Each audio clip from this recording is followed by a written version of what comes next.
Hey, healthy humans. Today we are talking about samskaras and how to rewrite our story. How can we not be controlled by these habits that we have that we don't even know that we have? So last week we talked about how to identify samskaras. So if you haven't seen that episode, check out last week's episode in identifying them. And I'll just kind of briefly recap. A samskara is a conditioned pattern. It's when we look at our life, and if there is something that we don't like about our lives, we want to start to look at the things that we do that we don't even know that we do. Habits that are keeping us in this cycle of going around and around, experiencing the same aspects of life, but with different names and different faces. So when we want to change our lives or even a part of our lives, we have to first identify the samskaras, increase our awareness, and then we need to go through the process of changing them, which is a whole nother thing, right? That's kind of a big beast. So what do we need? Oh, let's talk about why it's important. So it's important to identify our patterns, our habits, the things that we are not aware of, what we say regularly, what we do regularly, how we feel regularly. All of these are samskaras. Our thoughts, our feelings, our beliefs even can be, they're conditioned, right? Our beliefs are something that was programmed. We were programmed to have certain beliefs. And so we don't even know that they exist. So we're looking at life, experiencing life through a filter of our own beliefs, our repeating thoughts, our repeating patterns, and then everything moves through that filter. Everything that we experience life as moves through the filter of what we believe, what we think, and how we behave. So when it comes to changing our samskaras, and we want to do them because they can cause a lot of suffering, and we don't even know that we're suffering. We just don't feel good. We just don't feel alive or excited or passionate or connected or like we belong or worthy or important or special or beautiful or smart. We don't feel these things because of a samskara. It's not that we're actually lacking anything. We are not lacking anything. We are all divine. We are all spiritual beings. We are all love. We are at our essence, we are energy that is pure love. All of these things get programmed into us. That's part of our body. That's part of the physical part of being alive, right? We have a soul, and we are a soul, and we have this body that we live in, and the body is in this material place we call Earth, our life school here. And the body holds on to different programs. So it's actually kind of like a computer program. A samskara, you think of once you do something one time. I keep hearing this over and over. Practice makes permanent. Now, we've all heard, right? Practice makes perfect. That was like the mantra back when I was a kid. Practice makes perfect. You keep doing it over and over and over.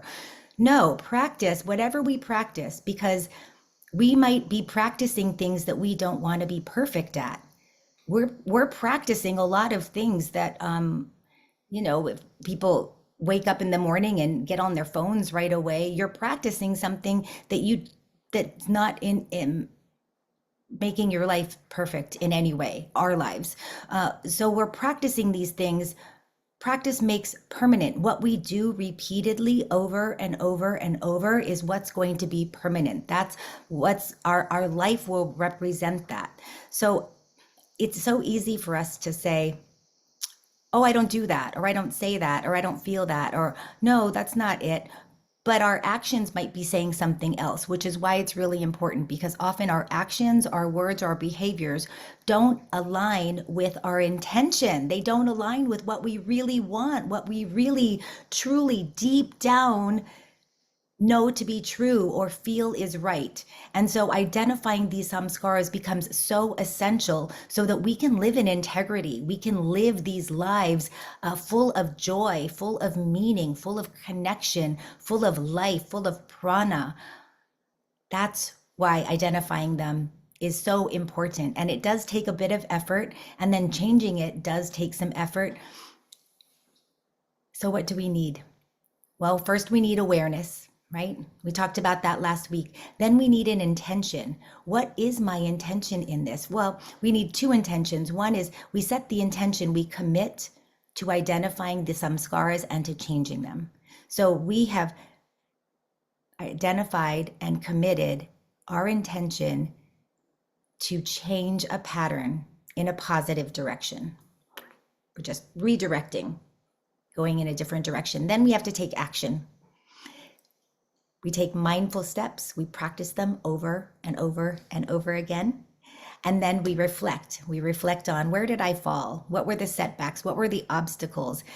2 steps forward, 1 step back, 2 steps forward, 1 step back. And we play around with the reflection. A lot of times it's not like a straight shoot. It's not like we make a decision, we take action, and that's where we're going. We make a decision, we take action, and then every couple steps we go, am I still going in the right direction? Have I gotten more clarity? Because what happens when we start going down that path, we get more clarity about what it is that we actually really want and what we don't want. So always stay focused on what we want. Don't stay focused on what we don't want, right? We know that. So with the law of attraction, and we know that where we place our thoughts and our focus and our attention is what grows, okay? Well, I have been discovering quite a bit of samskaras, and sometimes they're exciting and sometimes they're kind of painful. One of my daughters was, we have these hanging swings in the living room because they're calming. It's like a hanging chair. And she was standing on it and she was swinging and she was singing and she was so happy. And it was so good to see her happy. It had been a while since, like, we were kind of coming out of this dark period, and she was happy and singing. And I might have been cleaning the house, or I was doing something, because it's one of my samskaras. I don't sit still. So I'm constantly doing something unless I'm sitting still to meditate, or or doing breath work, or journaling, or focusing on something like this and sharing, what is it that I want to share. So I was busy doing, and she was happy singing, and I felt these words coming up from the pit of my belly. And it was like this uncomfortable rumbling. I mean, when I say, like, literally like a grumble roaring, I could feel it coming up to my throat.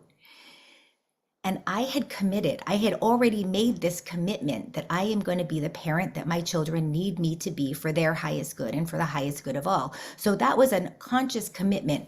I was also taking a lot of time in silence in order to do this, and practicing mindfulness. We'll get to that. But so it's coming up, and the words were, is your room clean? Don't you have something to do? Like, you're having too much fun. We're done with fun for the day. Get to work. That was the intention behind those words. There's no fun. No. There's no fun. You need to be busy. You have to be doing something. And I was like, wait a second. What is that? Because that is not the parent that I want to be. That is the parent that I had when I was that age. And I was so surprised, because I was like, I don't know where this came from. I look at myself as a parent, and I went, but when she was 5 years old and 6 years old or 2 years old, it was so different. It was so much, it was just love and affection and cooing, and you just take care of them. And I went, where did I have a switch where all of a sudden I felt like she shouldn't be, what is that she should be busy and that she should be productive? Now, for the women, and men too, probably, but I know this more about women, with the women that I work with and that I talk to and that I know and love, and myself, is we feel worthy when we're busy. We get our value by doing for others. That's our value. Our value is in doing. So that's what I was taught. That's how that was an unconscious belief. That was my samskara, is that once you get to a certain age in childhood development, you go from being a kid and being able to play to now you are a little grown up, sort of a little grown up, and have to be doing stuff, helping the family, being productive, and that made you, that was your role now in the family. And I was like, wait a second, this is not what I'm teaching my kids. This isn't what I want to be teaching my kids. The words they didn't come out of my mouth. But I sat there and I took a few breaths because I had to acknowledge these words.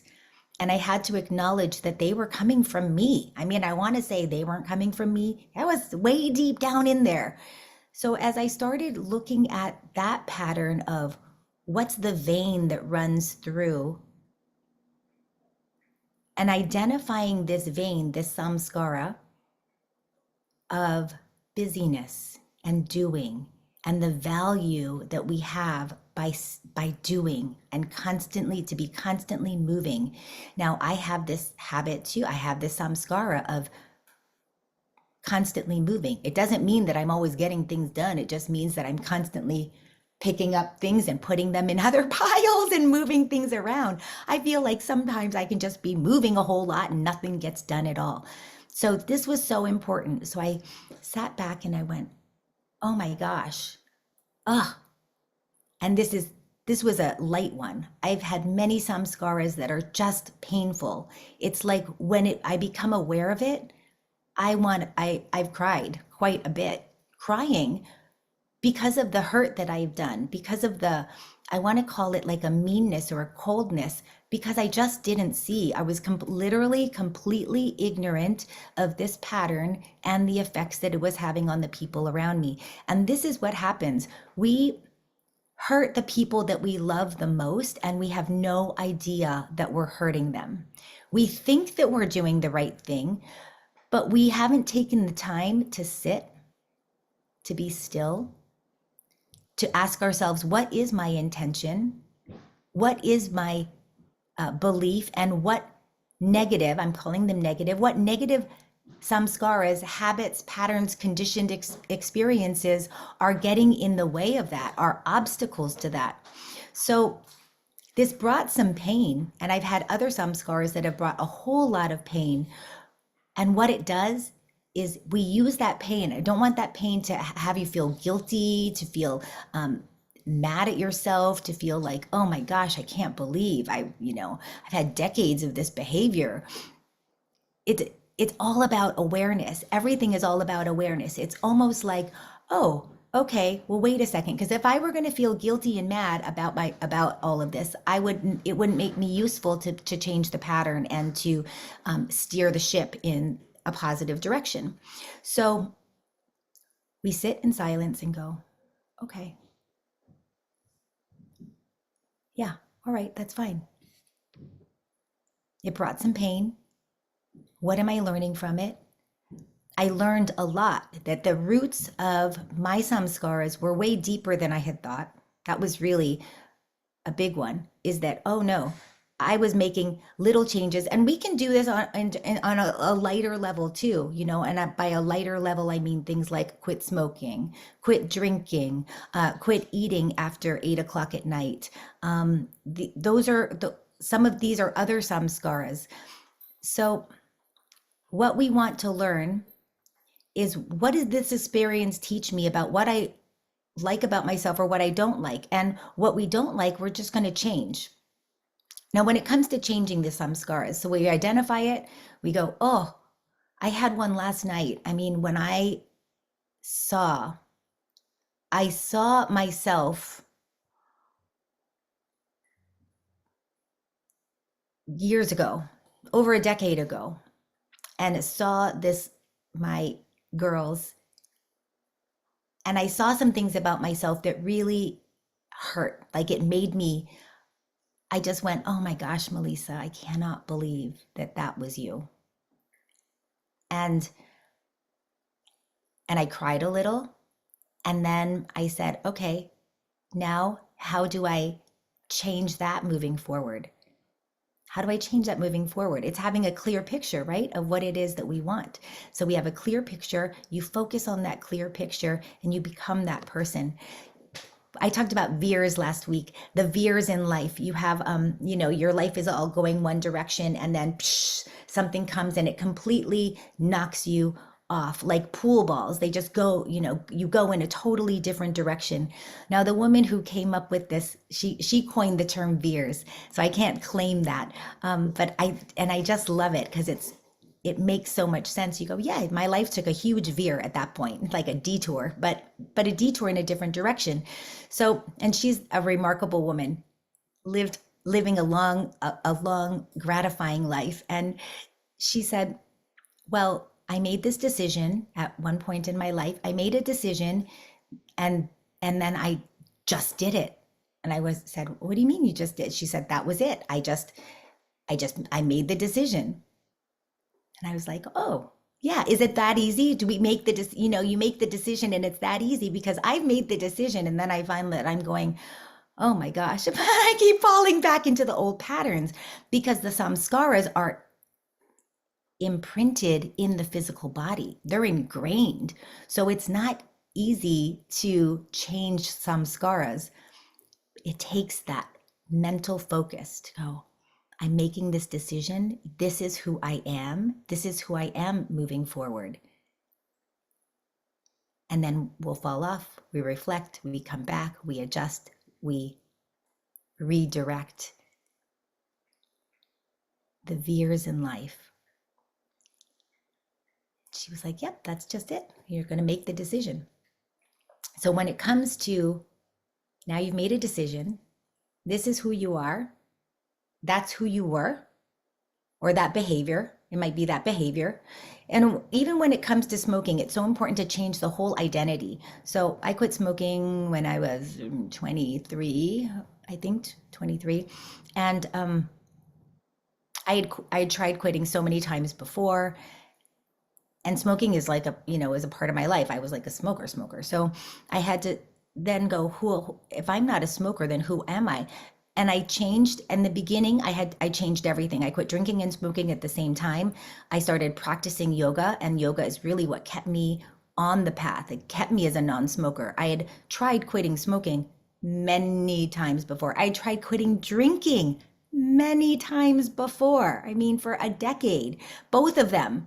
And once I started practicing yoga, it gave me a new identity. And I was like, oh, I am not a drinker and a smoker. I am now healthy. And I didn't consider myself a yogi. I was practicing yoga 3 times a week, but I didn't consider myself a yogi.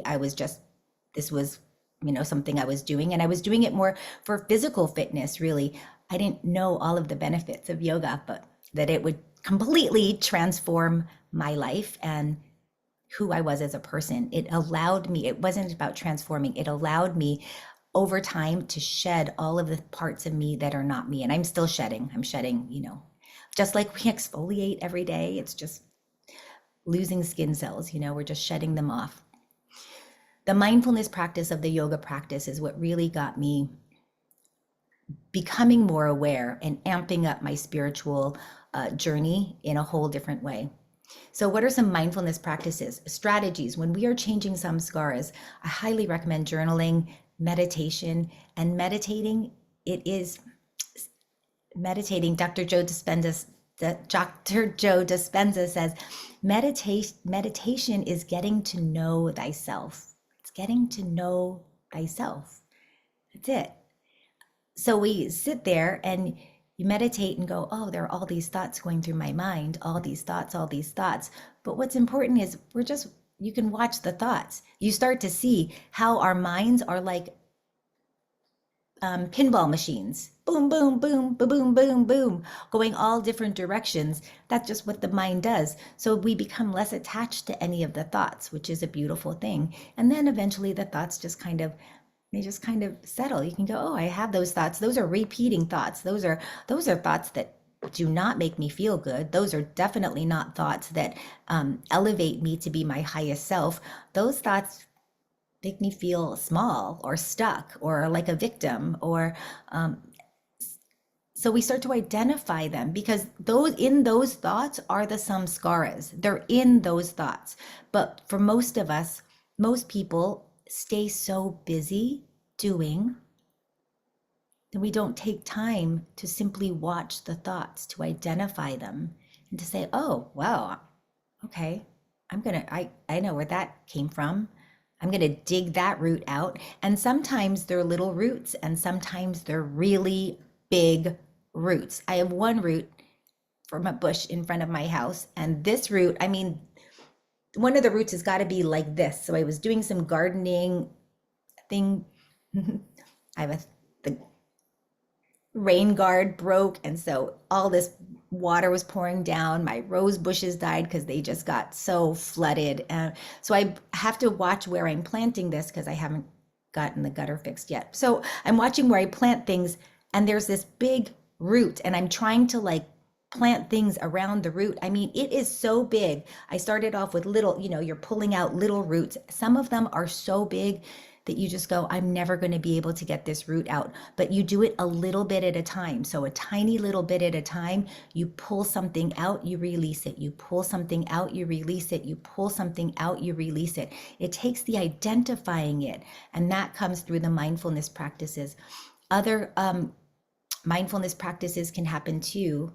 Mindfulness eating is a really good one. So when I have, after the swinging incident, I switched from, at the time I was drinking coffee, I switched from coffee to tea because I have to start my morning mindful. So I take at least 2 hours. I don't get on my phone. I'm meditating. I do a little asana. I have my tea. I might listen to a meditation, like an inspiring meditation. There's one that I listen to every single day, and it sets me off in the right way. I set right journal. I set my intentions for the day, and any samskaras that I am changing. So who am I? Reminding myself of who's the person that I am, that I need to be in order to change this. So a smoker, if a smoker says, I'm quitting smoking. I gotta quit smoking. I gotta quit smoking. I gotta quit smoking. I gotta quit smoking. What are you gonna, you're gonna notice the suffering of trying to quit smoking because you're still identifying as a smoker. When really what we have to do is identify as someone who is healthy, someone who values being able to breathe, someone who values exercising or doing something different, someone who values being outside, someone who values cleanliness, someone who values health, someone who values aliveness, someone who values freedom, because that's a big one, right? Think of the chains of, and whether the addiction is cigarette smoke or food or texting or relationships or sex or shopping, there is a pattern there that keeps us basically in chains. We're like enslaved by that. So someone who values freedom, yeah, autonomy. We have our yoga practice. The yoga practice is a beautiful way to identify and change samskaras. And it might start with things like, oh, I have a habit of wanting my stuff close to me. So I noticed this as a yoga teacher and myself as a practitioner is you go to some places and this might be one of the differences between studio yoga and gym yoga. You go to gym yoga and you want all your stuff there. People like to have their shoes kind of next to them or a bag or sometimes even a phone, next to your yoga mat. And I'm like, oh, so let's identify that. We want clearing out all of that because those are the things that keep us in our old selves. This is about changing ourselves. It's about bettering ourselves. It's about living a life that we want to live, a life that you wake up in the morning and go, my life is pretty great, no matter what's happened, no matter what has happened in the past. So when we get on the mats, we go, oh, I'm going to leave all that stuff off to the side. You leave your shoes outside. You leave your purse. You leave your bag. You leave your phone. You leave all the stuff that we carry around with us, and that goes off to the side. I come to my mat just as I am. Maybe you have a towel, come to the mat just as I am, with just me, and because I'm discovering who I am. We notice patterns in the body. Do I arch my back? Do I have an anterior tilt, a posterior tilt? Do you supinate or pronate? All these little, do I, like I notice I tilt my head when I'm talking. Just, or that's just a thing. So it's noticing these tiny little things, and then we start to change them. So I switched from coffee to tea, and that helped me in the morning. Just remember, oh, that's right. I am not that person. That's right. Today is a conscious day, and I am aware of what I say, how I feel, and what my intentions are throughout the day. So we don't have to start off big. It can be starting off with a small thing. I also started eating on the opposite side. So with mindful eating, this is a beautiful thing, especially with anyone with food addiction. So when we have food addiction, we're eating, because we're using it as a drug to numb something. And it's usually numbing a painful feeling. And the painful feeling can be from identifying a samskara, because that brings us pain. We go, oh, I don't want to look at that right now. I don't want to look at that about myself. Like, I just ate, 2 packages of Oreos, and I don't want to look at that. Or I said that I was going to quit drinking, and then I went out and had a drink. Or, we all do those things. I don't drink, but we do the things. It could be me. I said I was going to be this kind of a parent, and I lost my temper, and I said something mean, or I yelled, or I behaved in a way that I wouldn't want to behave in. Those things, it's easy for us to then go, oh, I don't want, I give up already, because I did something that I said I wasn't going to do, and now I'm just going to give up. We don't give up. That's the thing. You never give up. We just keep going, because what we practice becomes permanent. So we practice and practice and practice and practice and practice and practice, and we never give up. We might change course, we might change direction, our intention may change, our goals certainly are going to change, and what we decide to focus on is going to change. But so long as we pick one thing and we practice it until you don't have to practice it anymore, until it's permanent. How long does that take? Well, when I started eating on the other side of I normally chew on the left. I started eating on the right, although a whole nother thing, the left side of my face then started to atrophy. So there is a reason that my left side wants to chew, and it's actually better. But I noticed it because, this is kind of a funny story. 18 months later, my other daughter, I was having a conversation. We were sitting at the dinner table and talking about something, and she said something, and I had something negative that I wanted to say. There was something there that came out, and I actually started saying it. So I didn't pause as long as I should have. I knew I was tired. I was hungry, tired and hungry, not a good combination. When we're changing samskaras, we have to be well rested. We want to have plenty of energy, or do what we can to keep our energy pretty even keel, which means monitoring our blood sugar levels, eating in a way that we can maintain steady energy. And I started saying something, and I think I might have been even like eating at the same time, and I bit my tongue so hard. So I was not mindful, right? This was not mindful eating. I bit my tongue so hard on the side, and it swelled up so huge. So then I had to go back to eating on the original side of my mouth, and it felt weird. I was like, and they said, what happened? And I said, oh my gosh, you guys, I just bit my tongue so badly. And they were laughing because they knew too. I bit my tongue because I was saying something that I shouldn't have been saying. It was just so perfect.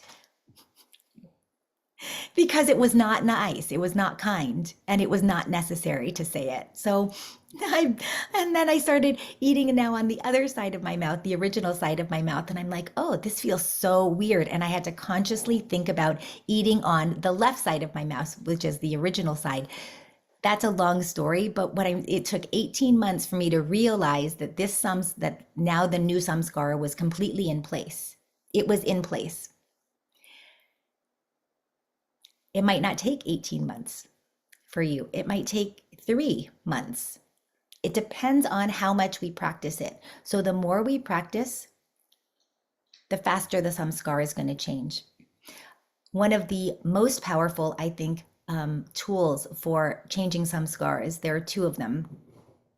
The one is a morning routine, having your morning, I call it the miracle morning. I got that from one of my teachers, a miracle morning. And it's such a beautiful way to start the day. I've had my morning routine. I've changed it up a little bit since studying with this teacher.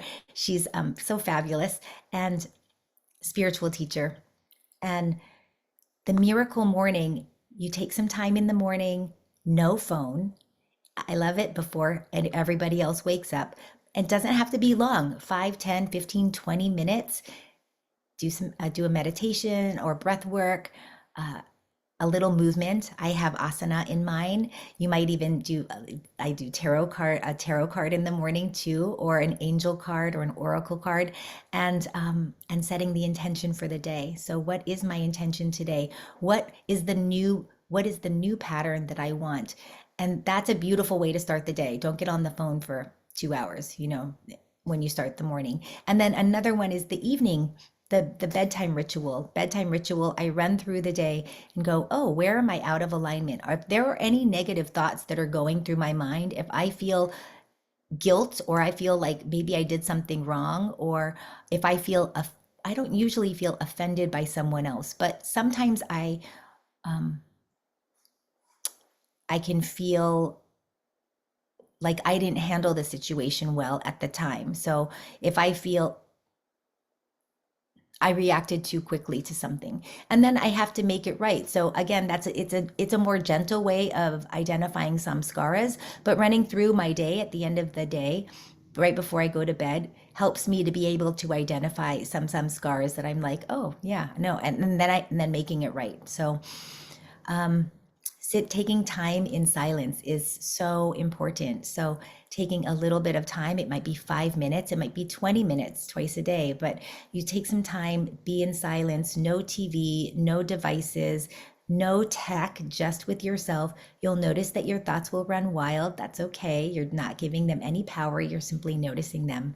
And then we also need support systems. When we're changing samskaras, holy smokes, depending on the size of the samskara, you could be completely changing, you're digging up roots. So remember, we're not just pruning away some things, we're actually digging up the roots of our programming and putting down new programming. Have a support system. Surround yourself with people that we want to surround ourselves with people with the new patterns, not with the old patterns, with the new patterns. When I quit smoking, and drinking, I had one friend that I would hang out with and see that because she didn't really drink. I mean, she drank a little, but we would go and have coffee or go for a walk or just hang out and talk. But I had to change everything. There was no more happy hour. So instead of Pauhana happy hour, I went to the gym. There was even in the morning before going to work, I again went from coffee to tea again. And instead of smoking on my way to work, I went to the gym and I got ready there and I took a different route to work. So even changing the route that you take to work or changing the grocery store that you go to, these might seem like tiny little things, but they're actually so important because it's getting us out of our stuck patterns. And the more that we get out of our stuck patterns, the more stuck patterns we'll identify and be able to release. And the faster then our lives will change in the direction that we want them to go. So a support system, whether that's at the gym or whether it's a group of friends online or whether it's a yoga group or whether it's a women's group or a men's group or hiking. What is something that you love? One of my best girlfriends is now dancing. She's taking dancing classes, which is like ballroom dancing. It's just amazing. I just love it. A group of us, we've now started doing art. You know, we're in our 50s and we're starting painting and love it. It's awesome. It makes me feel so good and so alive.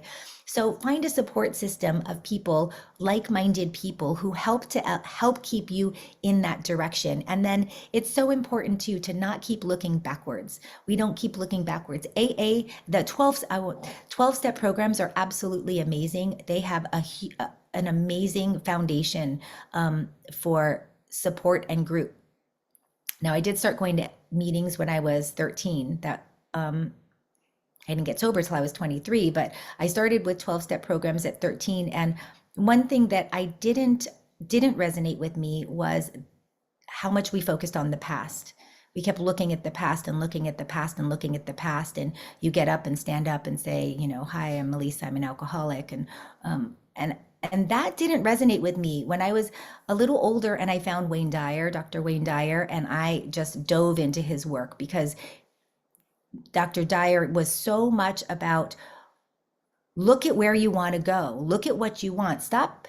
You don't need to ruminate about where you came from, all of this stuff of where we came from. What is it that you want to move toward? We need to be inspired to move forward. And that really resonated with me. So I was so immersed in to have Wayne Dyer with the yoga practice and this new health way of healthy living that I really embraced. And I just kept moving forward, whether at the time I was doing triathlons and marathons and spinning and deep, long ocean races. I mean, it was such an amazing, the transformation that I had in those 10 years was so powerful. And I didn't know that they would be the foundation for later transformations later on in my life with things that were not quite so physical. That was nice because it was physical. I could see the results. The transformations that I'm going through now are much more internal. There's not an external result other than watching my children thrive and watching me thrive and watching the people around me thrive and watching my clients and my students and my community, watching these people just start to thrive. It's the most amazing thing. Keep focusing on what it is that you want, where it is you want to go. When you find yourself, and this was tough, is we give up complaining. It's so important. Give up complaining. Just quit it. Like that. If there could be one samskara that would make a really big difference in anyone's life, it would be identifying the complaints, identifying the language of complaining, and giving that up, not speaking, literally just not speaking. Okay, hi, Luce. And then consistent practice of it, consistently repeating over and over and over. Patabi Joyce, he's the founder of Ashtanga Vinyasa Yoga, which is the school of yoga that I first studied and was initiated into, and it's still the foundation of my yoga practice. He said 99% theory, 1% practice. 99% practice, 1% theory. That would be backwards. 99% practice, 1% theory. Basically means, and my grandpa would say the same thing, don't talk about it, just do it. My grandpa, Uchida, my Japanese side of the family, was really big into, if you're talking about it, then you're not actually being it. You're not actually doing anything toward it. So stop talking about it and just do it. I don't need to go talking about all my plans. I don't need to make a big thing. Dr. Wayne Dyer would say this too. He would say, don't, keep it to yourself. Keep your dreams, hopes, and you can keep this, because once we start talking about it, then we're exposing our energy field, our auric field, to whatever views, beliefs, samskaras the people around us have. And we don't want their samskaras to interfere with your changing your own samskaras. So think of this auric field around you. You go, I am responsible for the energy that I have within this auric field. And I am not going to let another person's samskaras affect me. Okay. Then self-compassion. Oh my gosh. This is big work, and it's such hard work. It is such hard work. It's big work and it's important work, and it requires a ton of self-compassion. We have to give ourselves a break. It's easy at the end of the day to go, oh my gosh, I didn't get this done. I used to make my list of things to do, and at night I would carry over whatever didn't get done. And I focused on what didn't get done, all the things I didn't do. So I started now making a list of the things that I did do. And I go, oh, I did do this, and I did do this, and I did do this. These were the most important things that I needed to do. I have another teacher. He calls it the SMP. What is there? He says, go into automatic writing, which is like a trance state. You go into a flow state, and then you're just freehand writing, whatever comes up. And asking higher intelligence, asking the cosmic consciousness, your highest self, your angels, guides, what is my single most important purpose today? So when I go to bed tonight, at the end of the night, if I got this one thing, if I did this or was this, then it's a good day. For people in grief, this is so super important because there are a million things that you have to get done, and they all kind of seem like so not important, and yet they have to get done. So you pick one a day. What is my SMP today? What is the single most important thing today? Sometimes it's going to be, I need to lie down and rest today. I need to meditate today.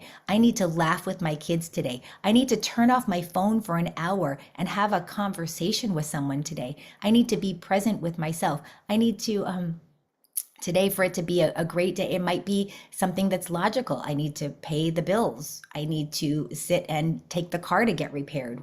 You know, they're all different things, but each day you go, what is it? What's my SMP today? And focusing there. And we have so much self-compassion for all the things that we didn't do. As we're going through this journey of transformation, and it's a journey of personal rediscovery, we're getting to know who we truly are at our essence.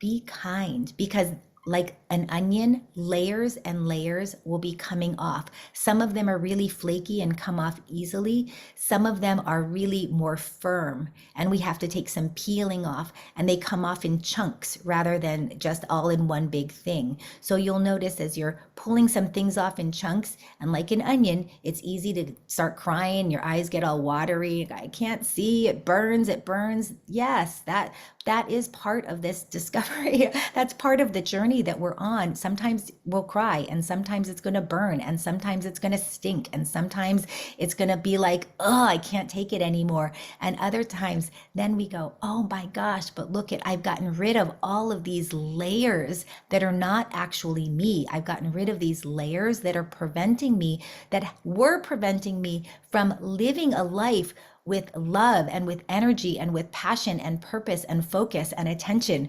So lots of self-compassion. What are some self-compassionate things that you can tell yourself? Is there a phrase? It's like, every day in every way, I am getting better and better. I say that over and over and over. Every day in every way, I am getting better and better. You see, I'm not going for perfect. I'm not going for anything. It's every day in every way, I am getting better and better. All right. I would love to hear what obstacles or what samskaras you have changed and how you changed them. I would love to hear your own experience with samskaras and identifying some of the things. So if you would love to share, please put in the chat, what's a samskara that you changed and how did you do it? What did you do? You know, let's share. Let's all be a part of this community, helping each other to be our best selves. And all right, so samskaras, conditioned patterns, we are aware of them. So when we want to change it, awareness, recognize it, set the intention to change in a positive direction. Take meaningful action to do that, and then reflect, go back, evaluate, adjust. The needle, you know, kind of, sometimes it goes like this until we get to where it is. So thank you so much, so much. All right, next week, we are going to be talking about forgiveness and how important forgiveness is. It's a powerful tool for healing and living your best life. And I look forward to seeing you then. If you liked this video and if you like the content, please consider liking and subscribing. It means more than you know, and it allows me to keep on sharing and maybe hopefully having some guests on as well on this journey of self-discovery and progress. All right, love and light until I see you the next time. Take care.